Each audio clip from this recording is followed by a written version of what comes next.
안녕하십니까, 오토다이리 오종훈입니다. 스웨디시 럭셔리 볼보 S90 T5 인스크립션 준비했습니다. 2020년까지 볼보를 타다가 크게 중상을 입거나 사망하는 일이 없도록 하겠다, 볼보의 선언인데요. 2020년 얼마 남지 않았죠. 이제 딱 1년 남지 않았나 싶습니다. 이제 보름 뒤면 2019년이니까 말이죠. 그만큼 앞서가는 브랜드 볼보의 최고급 세단 S90 T5 타고 오늘 시승을 시작하겠습니다. 자, 운전석입니다. 스티어링 휠 먼저 체크를 하죠. 자, 하나, 둘, 2.8회전 정도 합니다. 3회전에 살짝 못 미치는 정도의 조향비인데요. 대형 세단에 딱 좋은 조향비라고 할 수 있습니다. 승차감과 성능을 딱 맞추는 기준이 3회전이라고 한다면 그게 살짝 못 미쳐서 조금 더 민감한, 아주 살짝 예민한 그런 조향 정도 기대할 수 있지 않을까 싶습니다. 센터페시아에 모니터 하나가 전부를 차지하고 있죠. 밑에는 공조 스위치만 있을 뿐 나머지 모든 기능들은 센터페시아의 이 모니터 안에 다 들어가 있습니다. 이제 이 버튼이 홈 버튼이고요. 홈 버튼을 통해서 내비게이션, 오디오, 핸드폰 이제 핸즈프리, 블루투스로 연결이 되어 있고요. 그리고 여러 가지 기능들을 이제 보면서 작동을 시킬 수가 있습니다. ESC 스포츠 모드, ESC 오프, 레인 키핑, 주차 보조, 크로스 트래픽 알럿, 차량 뒤를 가로지르는 사물 경고라고 되어 있네요. 디스턴트 알럿, 스타트 스톱, 카메라, 차 주위의 사방을 다 비춰주는 카메라죠. 360도를 보여주는데요. 앞뒤 좌우에 카메라를 누르면 뒷모습 보여주고요. 줌 기능도 있네요. 자, 이 파크인 파크아웃, 주차장에 이쪽이 자동 주차 시스템입니다. 이제 자동 주차 기능도 활용을 할 수가 있습니다. 자, 후방 햇볕 가리개, 헤드업 디스플레이 조절도 여기서 가능하고요. 그 다음에 로드 사인, 교통 표지판을 읽는 기능도 있습니다. 블라인드 스팟 모니터링 시스템 있고, 헤드업 디스플레이 있고요. 그리고 뭐 여러 가지 기능들, 센터페시아의 모니터를 통해서, 터치 스크린을 통해서 활용을 할 수가 있습니다. 바워스 앤 윌킨스 오디오 시스템에서는 이렇게 스튜디오, 개별 무대, 콘서트홀 모두를 제각각 느낄 수가 있는데요. 미미한 소리 차이를 조절하면서 실제로 들을 수가 있습니다. 홈 버튼 하나를 추가를 함으로써 이 아이패드 같은 그런 느낌을 주고 있죠. 자, 온도는 이렇게 조절을 할 수가 있고요. 시트는 최고급 가죽 시트, 나파 가죽 시트를 적용을 하고 있고, 가죽에 스티치 무늬를 넣어서 좀 정성을 들인 그런 느낌을 주고 있죠. 헤드레스트에 인스크립션 마크를 채워 넣고 있고요. 그리고 천공이 된 가죽을 사용해서 좀 더 고급스러운 느낌 표현하고 있습니다. 어깨와 옆구리 그리고 허벅지까지 골고루 잘 받쳐주고 있고요. 그리고 운전석 시트는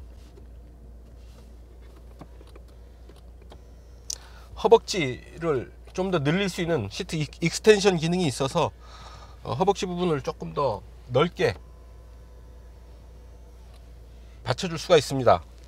테두리가 없는 아주 무태안경 같은 아주 세련된 느낌을 주는 룸미러입니다. 스웨덴의 아주 그 차가운 지역이죠. 툰드라 지대에서 나는 단단한 나무를 사용을 해서 이런 그 인테리어 장식용으로 사용을 하고 있습니다. 아주 나무의 질감이 좋고요. 맨질맨질 그 손끝이 느끼는 질감이 아주 좋습니다. 그리고 아주 단단한 나무를 사용했다고 하죠. 천연 나무를 사용을 해서 실내의 고급감은 좀 더 높아진, 훨씬 더 고급스러운 느낌을 주고 있습니다. 가죽과 나무, 그리고 여러 가지 금속 재질들을 잘 사용을 해서 스웨디시 럭셔리를 잘 표현하고 있지 않나 싶습니다. 바워스 윌킨슨 오디오, 그리고 스타트 스톱 버튼인데요. 자, 엔진 스타트를 이렇게 해서 시동을 걸죠. 시동을 끌 때는 이렇게 반대로 돌려서 시동을 끌 것 같은데, 시동을 끌 때도 역시 같은 방향으로 버튼을 돌려서 시동을 끕니다. 자, 뒷좌석 잠깐 보실까요? 자, 뒷좌석입니다. 자세를 잡으면 이런 자세가 되고요. 헤드레스트가 머리를 참 편하게 받쳐준다 라는 느낌이 드네요. 좋습니다. 머리 위로 주먹 하나 빠듯하고요. 무릎 앞으로는 주먹 하나 반 정도가 여유 있게 들어가고 있습니다. 똑바로 앉으면, 이런 자세 약간 느슨하게 기대 앉으면 무릎을 앞시트에 이렇게 대고 지지를 하면서 움직일 수 있지 않을까 하는 생각이 듭니다. 뭐 자세 편안하고요. 손잡이도 있네요. 자, 햇볕 가리개 이렇게 들어와 있습니다. 차창은 그렇게 커 보이지는 않죠. 원터치로 내려가는데 그나마 완전히 다 닫히지는 않고요. 약 4분의 1 정도 4분의 1 정도 남겨놓고 닫힙니다. 원터치로 올라가고요. 자, 아주 가볍게 걸리니까 다시 원위치까지 내려오네요. 자, B필러의 뒷좌석을 위한 송풍구, 그리고 바워스 앤 윌킨슨 오디오가 딱 하니 들어와 있습니다. 가죽은 브라운 계열의 가죽으로 마감을 해서 아주 밝은 느낌을 주지만, 머리 위로는 검은색 컬러의 천장이 이렇게 내리 누르는 그런 느낌을 주고 있습니다. 이 스웨디시 툰드라지대에서 나는 스웨덴의 고급 나무를 사용을 해서 포인트를 주고 있죠. 스웨디시 럭셔리를 바로 이런 부분에서 느낄 수 있지 않을까 싶습니다. 앞좌석 센터 콘솔 뒤로 뒷좌석을 위한 송풍구가 들어와 있고요. 그 아래는 12V 전원구가 들어와 있습니다. 뒷좌석을 위한 USB 포트는 따로 배치되어 있지 않고요. 자, 암레스트 내리면 작은 메모지 정도 넣어둘 수 있는 수납함, 2개의 컵홀더 정도가 들어와 있고,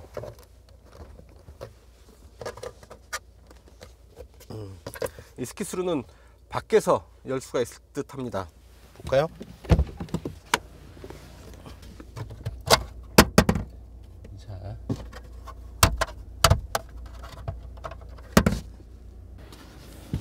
자, 이렇게 스키스루는 밖에서 열 수 있고요. 안에서 열 수는 없습니다. 안에서는 이렇게 닫기도 안 되네요. 스키스루는 안에서는 스키스루 구멍을 열 수가 없다는 것 다시 말씀드리고요. B필러에 역시 사이드 에어백이 들어와 있는데요.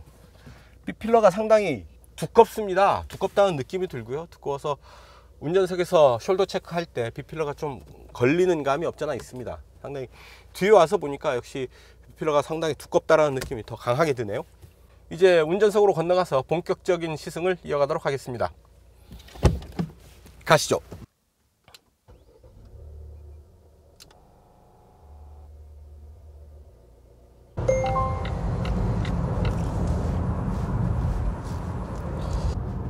도로의 이음새를 넘어가는 느낌이 상당히 단단하다는 느낌을 줍니다.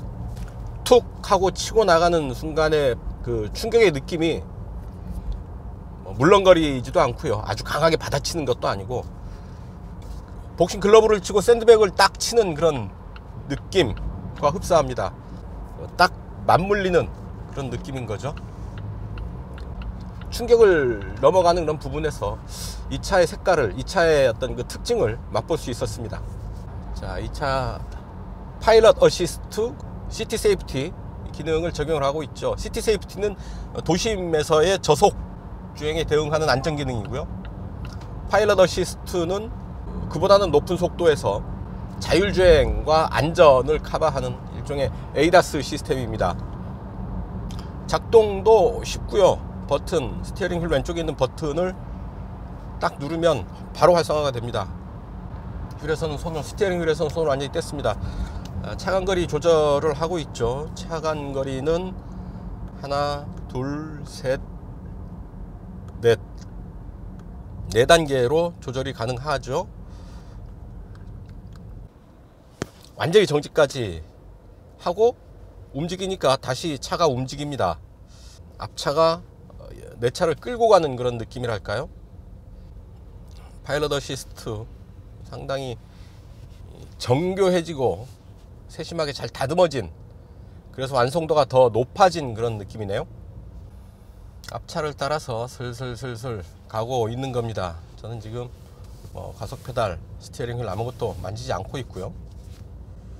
간간히 이제 조향하십시오 라는 안내멘트가 뜨네요. 길이가 4965mm입니다. 볼보의 플래그십 세단답게 상당히 큰 길이를 갖추고 있는데, 언뜻 보면, 밖에서 보면 그렇게 차가 커 보이지는 않습니다. 디자인을 잘 다듬어서 이렇게 크게 보이지 않지만 실제로 넉넉한 실내 공간을 갖추게 되는 거죠. 너비는 1880, 세단에서는 1880mm, 상당히 넓은 폭을 가진 거죠. 팔을 띄어서 몸을 숙여서 겨우 손끝이 맞은편 도어 패널에 닿습니다. 그만큼 폭이 넓다라는 얘기가 되겠죠. 휠 베이스는 2941, 거의 3m에 육박하는 그런 휠 베이스여서 앞뒤에 오버행이 짧게 배치가 됐고요. 그래서 휠 베이스가 길면 일단 실내 공간을 넓게 가져갈 수가 있고, 또한 다리를 딱 벌려서 버티는 그런 자세가 되기 때문에 흔들림이 적습니다. 주행 안정감이 좋아지는 거죠. 특히 고속 주행을 할 때 휠 베이스가 긴 차와 짧은 차는 확연한 차이를 보이게 됩니다. 고속 주행 안정감이 그만큼 훨씬 더 좋아진다라는 얘기가 되겠죠. 2.0 T5 엔진, 2.0 가솔린 엔진이죠. T5 엔진인데요. 최고 출력은 254마력, 최대 토크는 35.7kgm. 적절한 힘을 만들어내는 엔진이 아닌가 싶습니다. 최고 출력은 5500rpm, 좀 고출력, 고 rpm에서 터지지만 최대 토크는 1500rpm서부터 터집니다. 그냥 차가 움직이기 시작하면 최대 토크 구간에 들어갔다라고 보면 되고요. 1500에서 4800rpm 구간에서 고르게 최대 토크가 터지기 때문에 그만큼 어떤 차가 움직이는 거의 모든 영역에서 최대 토크를 발휘한다라고 보시면 될 듯합니다. 자, 그래서 공차 중량은 1775kg, 256마력, 마력당 무게비를 계산해 보면 약 7kg이 되는 거죠. 1마력당 약 7kg을 감당하게 됩니다. 그러면 제로백도 정지 상태에서 시속 100km를 돌파하는 시간도 약 7초 내외가 되겠다라는 걸 미루어 짐작할 수가 있겠죠. 다이나믹. 자, 하나, 둘, 셋.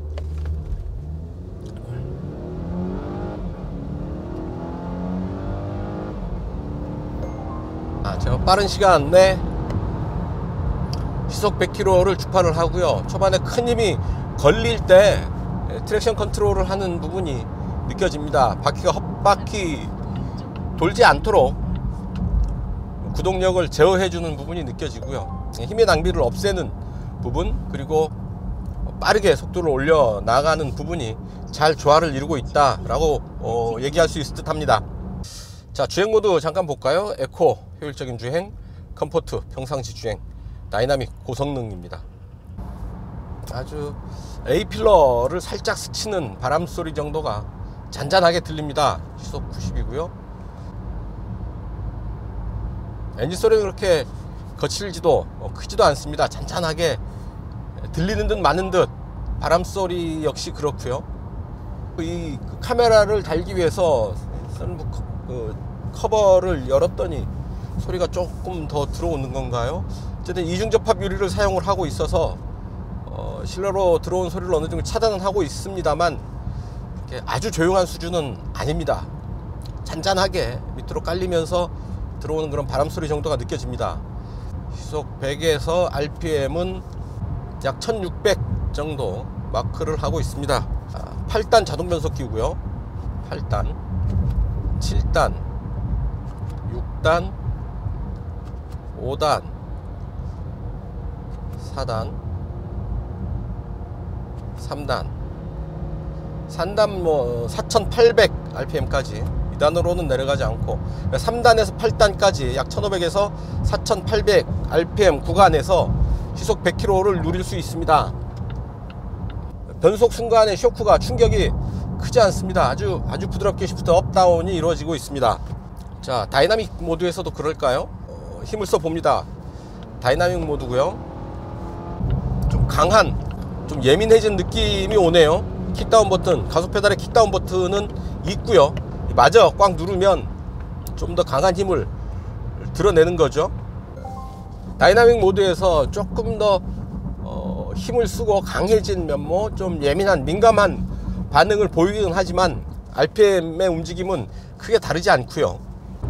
규칙적인 패턴이 계속되는, 반복적으로 계속 반복되는 이 노면의 굴곡, 확실히 도로 상태가 좋은 곳을 지나니까 차의 고급감이 확 살아납니다. 훨씬 더 고급스러운 느낌을 주는 거죠. 도로 상태가 좋으면 차의 가치가 그렇게 좀 더 돋보이게 되는 거죠. 국가가 도로 포장을 잘 해놓으면 모든 사람들이 아주 고급차, 최고급차를 타는 그런 느낌을 받을 수 있을 텐데 말이죠. 잘 달리네요. 확실히 세단이니까 노면에 딱 달라붙어서 달리는 그런 느낌 확 살아납니다. 노면의 굴곡을 읽어드리는 서스펜션의 느낌도 상당히 마음에 들고요. 고급 세단의 느낌을 확 살려주고 있습니다.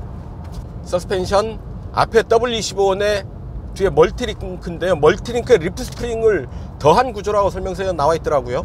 리프 스프링은 흔히 우리가 판 스프링으로 알고 있는 거죠. 뭔가 좀 더 보강을 하기 위해서 그랬겠죠. 멀티링크의 판 스프링 시스템이니까 말이죠. 특이한 서스펜션 구조를 갖추고 있다 라는 점 말씀드립니다. 달리기 시작하면 바람 소리가 좀 들어오고요. 지금 시속 100km 정도의 속도인데 노면 상태도 그렇게 나쁜 편은 아닌데 노면에서의 타이어 마찰음 정도 아주 크지는 않습니다. 자잘하게 지금 실내로 들어오는 것을 느낄 수 있습니다. NVH 대책은 좀 더 보강을 해야 될 필요가 있어 보입니다. 자, 여기가 이제 S자 코너가 몇 번 이어지는 코스입니다. 오른쪽으로 한번 돌고 그 다음에 왼쪽으로 한번. 자,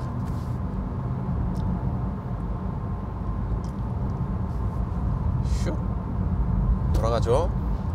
잘 돌아갑니다. 시속 95km의 속도에서도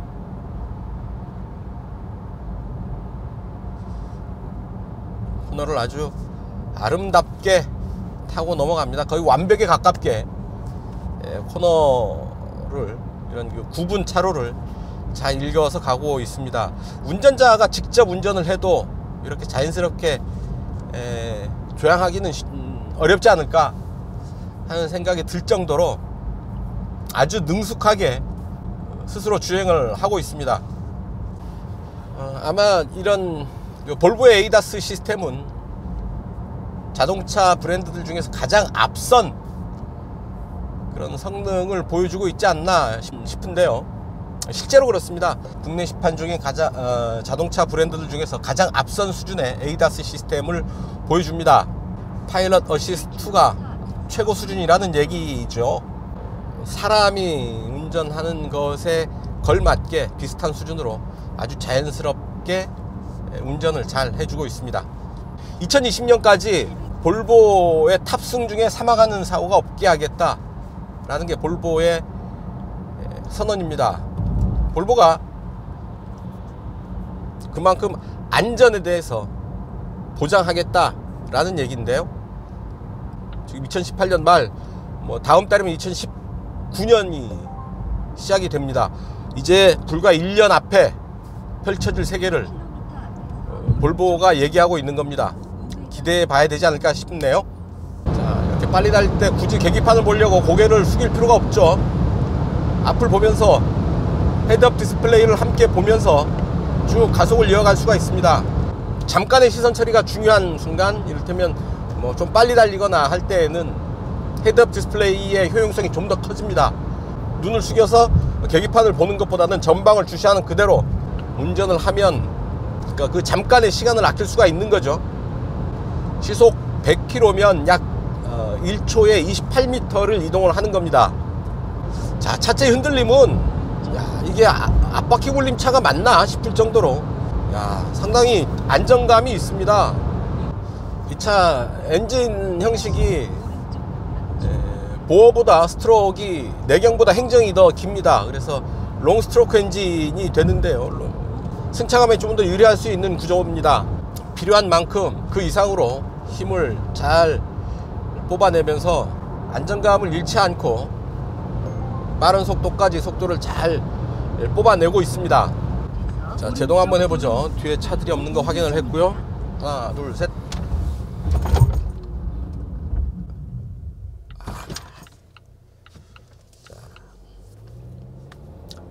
제동을 했더니 차가 비상등을 스스로 켜고요. 전약 후강입니다. 뒤로 갈수록 좀 더 강하게 동력을 발휘를 하는데요. 코너 한번 가서 보죠. 제동 턴. 차가 그렇게 기우는 느낌도 많진 않고요. 잘 돌아나갑니다.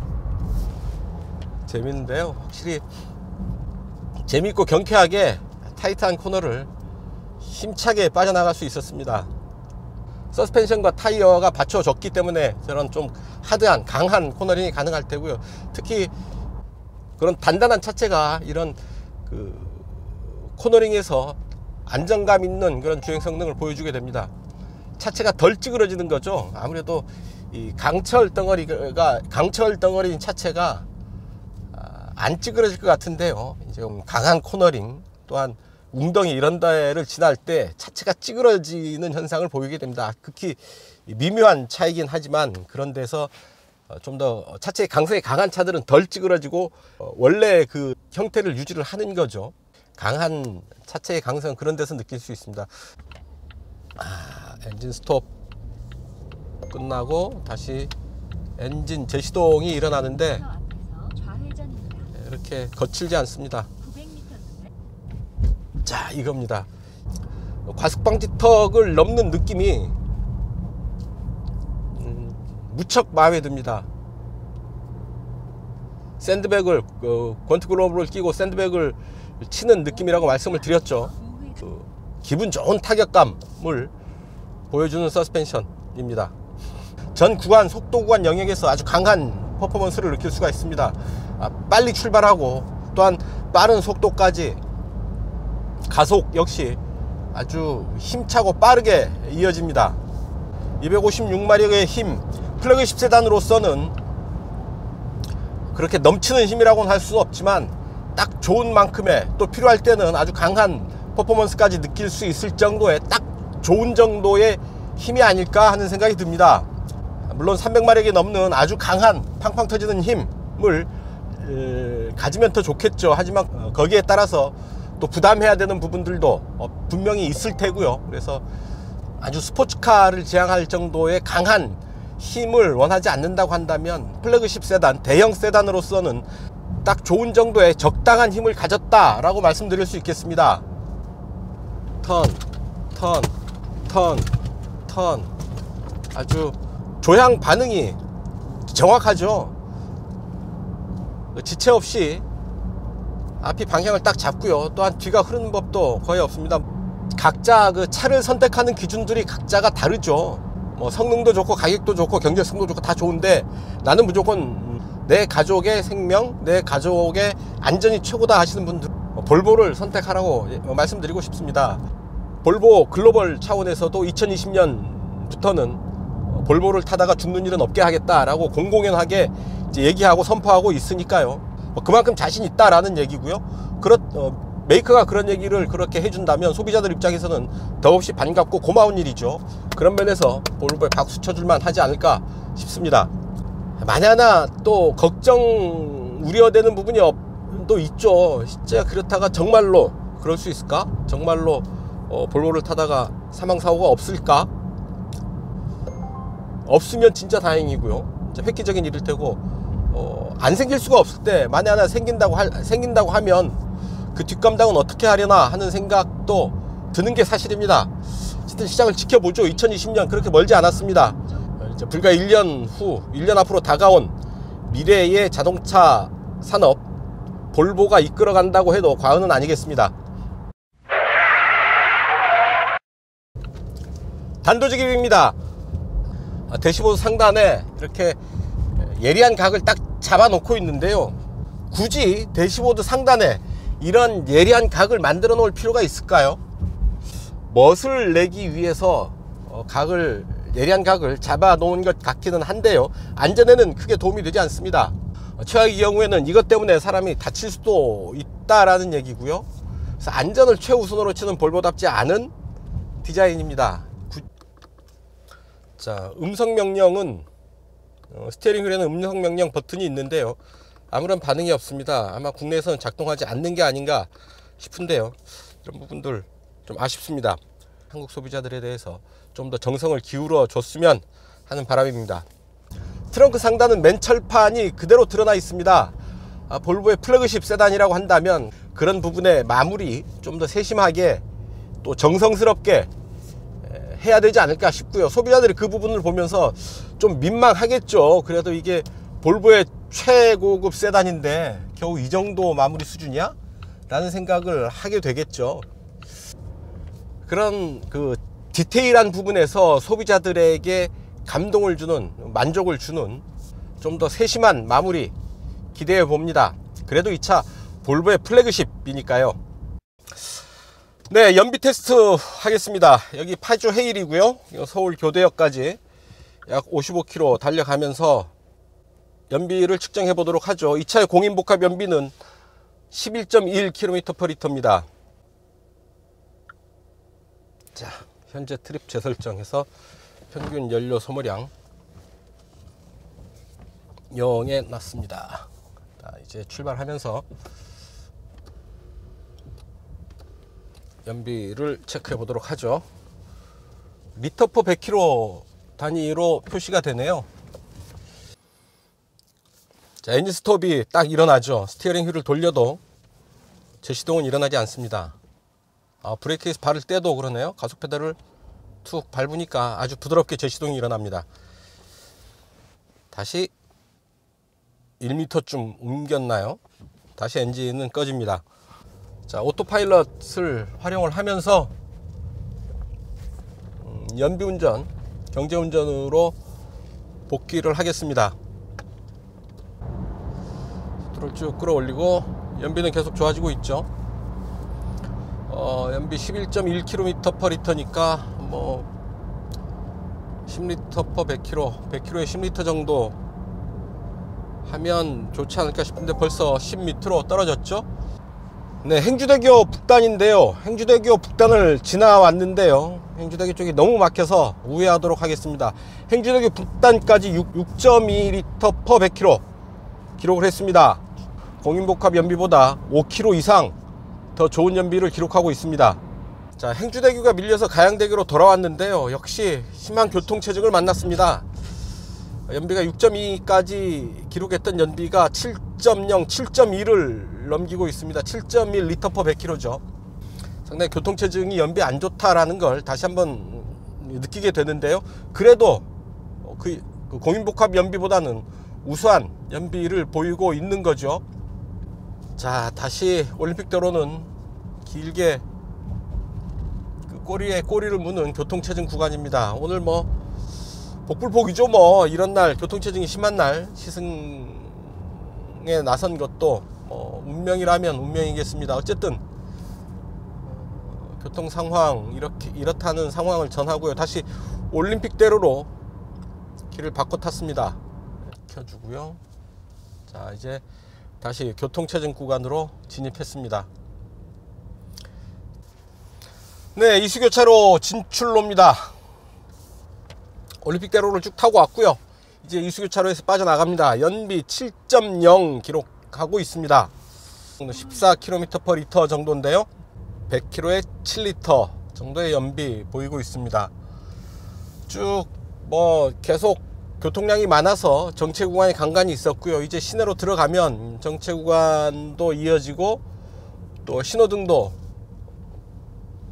가다서다를 반복하게 만들겠죠. 연비는 좀 더 나빠질 겁니다. 네, 교대역 내거리에 도착을 했고요. 연비는 7.6 기록을 했습니다. 리터당 13.1 정도의 연비를 기록을 한 겁니다. 그러면 공인복합 연비가 11.1이니까요. 리터당 2km를 더 간 정도인데 오늘 교통체증이 유난히 심했습니다. 그 자유로 구간을 빼고 올림픽대로서부터는 거의 교통체증에 시달리면서 왔다라고 보면 평소 같았으면 리터당 15km 이상은 나오지 않았겠나 싶고요. 뭐 어쨌든 이 또한 뭐 볼보 S90의 복이라면 복이죠. 연비를 좀 더 만들 수 있었는데 아쉽게도 13.1 정도의 연비를 기록했지만 이 또한 공인복합 연비보다는 좋은 수준입니다. 아주 최악의 조건에서 기록한 연비라고 본다면 일반 운전자들도 이보다 더 좋은 연비를, 공인복합 연비보다는 더 좋은 연비를 평소에 만날 수 있지 않을까 싶습니다. 연비 테스트 여기서 정리합니다. 네, 지금까지 볼보 S90 T5 인스크립션 트림 시승을 했습니다.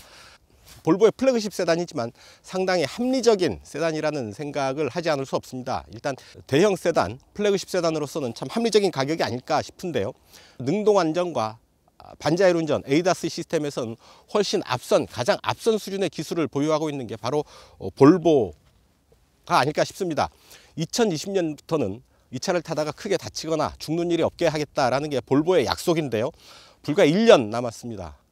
그런 약속을 과감하게 하는 볼보의 자세, 칭찬받아 마땅할 테고요.